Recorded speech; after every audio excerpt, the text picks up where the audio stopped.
Hi, Dr. Paul Haider, Master Herbalist here.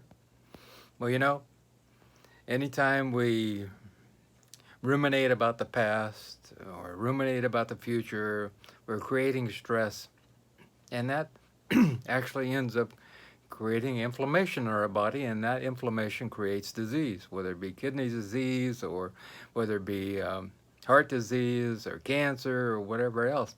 Stress is a killer. My dad died of a stress heart attack at 57. Not good.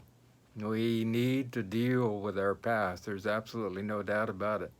And one famous author said, you are the master of your thoughts. But how many people think they don't have control over their thinking? I mean, it's pretty amazing these days.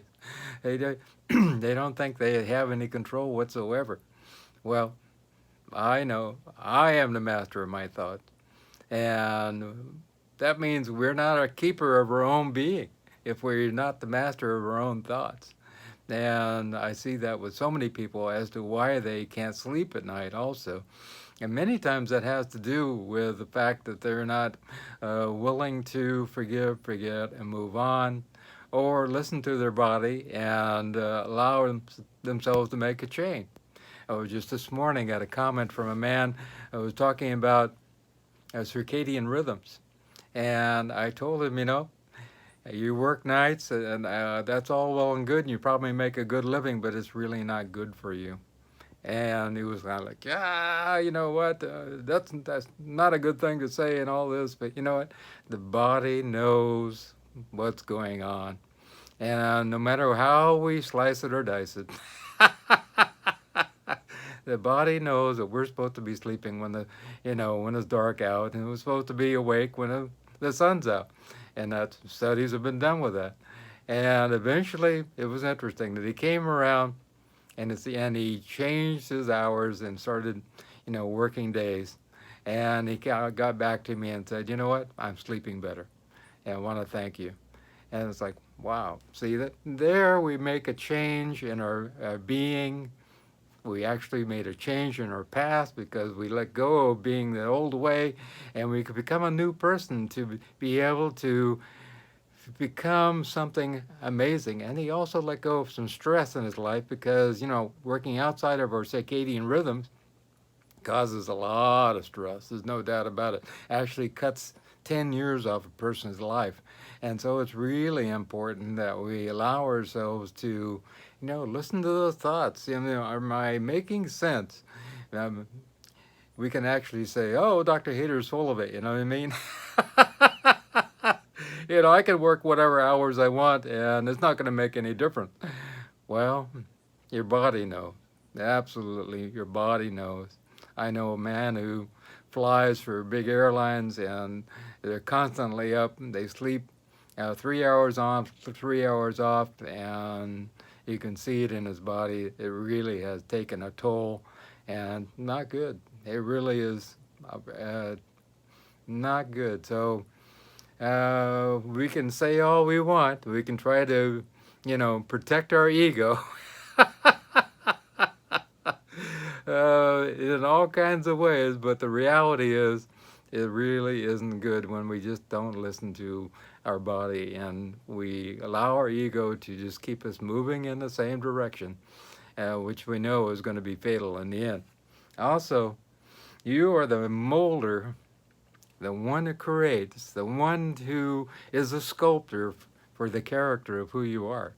Absolutely, positively, there is no doubt about that. A lot of people don't think so. They think it just outside influences have made me who I am. That is not so whatsoever. Every thought that we have creates who we are. And every thought that comes out of our mouth creates who we are. Every action that we take creates who we are. And so a lot of times people, I don't think they take into account that everything they say, do, and, are being and taking action in is creating their life. And who do they want to be?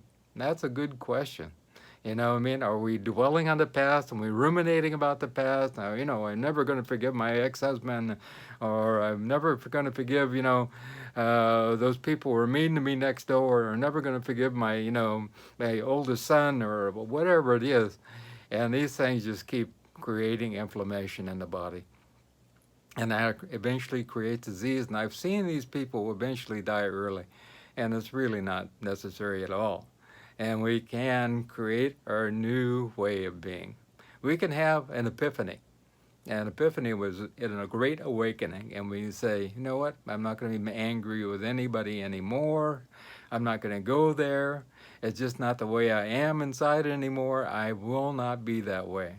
Now, there's one thing to state truth. I mean, that's universal, and it's very important. You can say something, and I'm seeing this as truth. But to get angry with people, all it does is create inflammation in the body, and that starts us down the road of disease, which is really not good. And dis-ease in the mind also.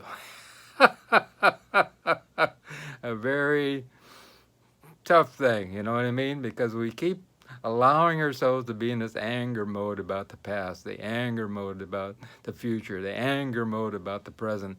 And what does it do? It does terrible things to us. Also, studies show that every time we say an angry word towards somebody, we actually create a cascade of negative things that happen in our body and also in the other person's body. The hormones just go pouring out, and that creates terrible things to happen. So it's really not good. Also, we are the makers of our own world. You know what I mean? We create our world according to what we do or don't do. And a lot of people don't think that that's important either. Well, it's super important, because we can take into account everything that we do, or we're not taking into account everything we do, and just kind of say, oh, that wasn't important.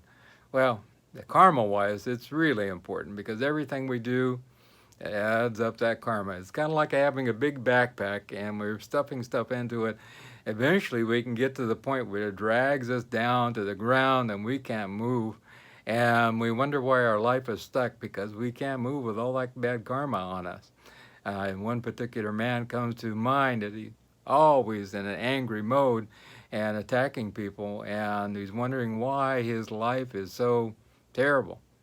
And I know why. The karma is just mounding up on top of this person more and more and more, and it looks like he'll have many millions of lives yet to go to cleanse all that karma and become a free man, or woman, or something else. We'll see what he moves to in the next level. But we are creating our own condition, absolutely, positively, every single day. What are you creating with your thinking? That's a good question. What are you creating with your thinking? What are you creating with your actions? What are you creating with your life and your being? And that's really important. What is your environment like? Our environment is our own creation. I remember one time I lived in a 6x9 room with no bathroom, no water, no windows, no nothing for a year.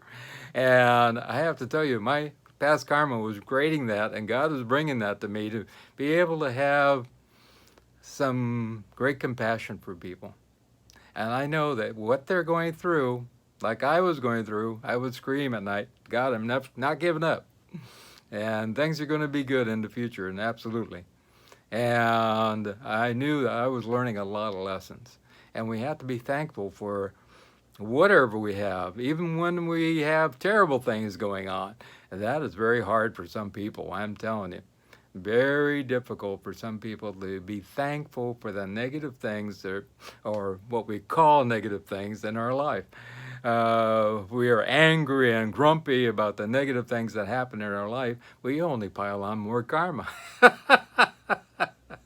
So it's good to be happy about all those things that happen, and allow ourselves to be, free of this karma baggage that we keep piling on and piling on and piling on, and stop the inflammation.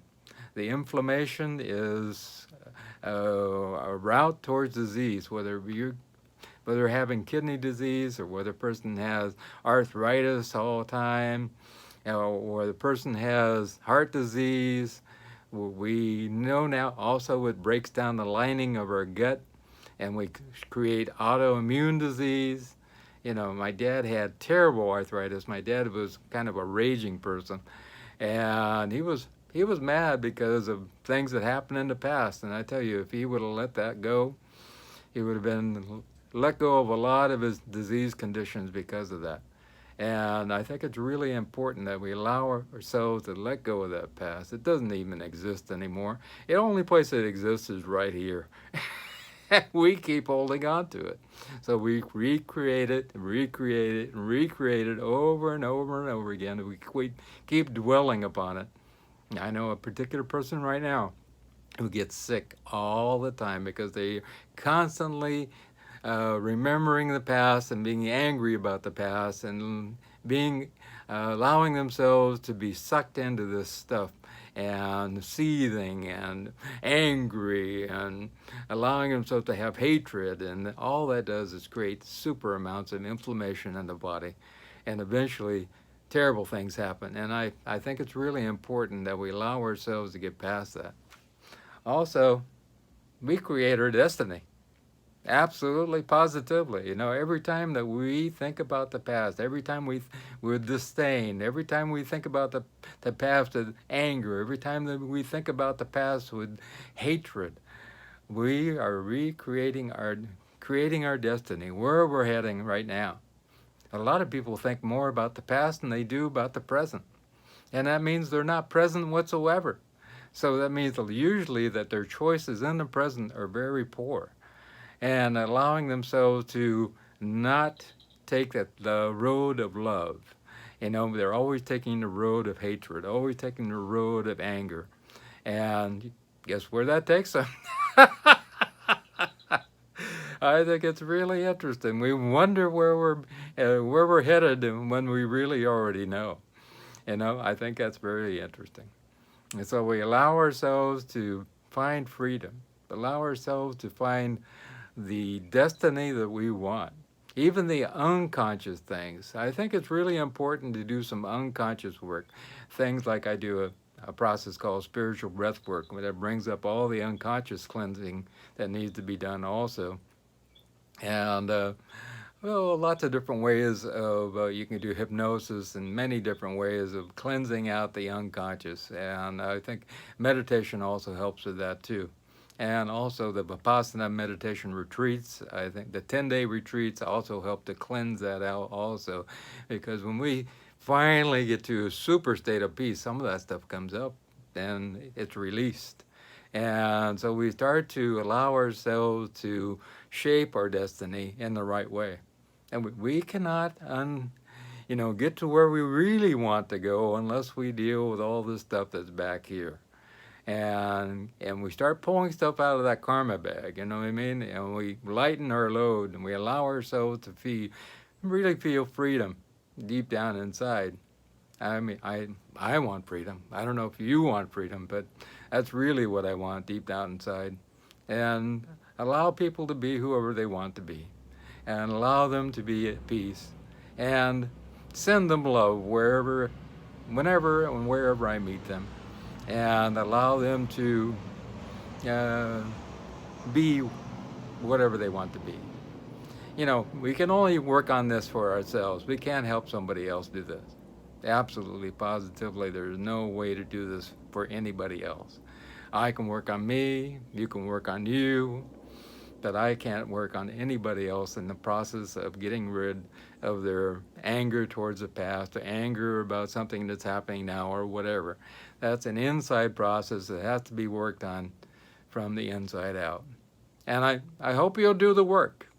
Yeah, that way that you'll be much more peaceful. You'll let go of the inflammation. You allow yourself to have a destiny that you like. Allow yourself to have the environment that you like. And allow yourself to choose the thoughts that you like, so that you can have a wonderful life and enjoy that deep state of peace. So I hope you have a wonderful, wonderful day. And if you want to get a hold of me, my consultations are free. All my information is down below. Just click on Show More. My phone number, my Skype, my email address, probably the best way is email. And I will get back to you if you call me. And I love to hear from you also. And I would love to help you in any way, shape, or form that I can. So have a wonderful day. If you care to subscribe, that's greatly appreciated. Also, if you care to make a donation, that's really greatly appreciated. Have a wonderful day. And remember, most of all, above everything else, I love you.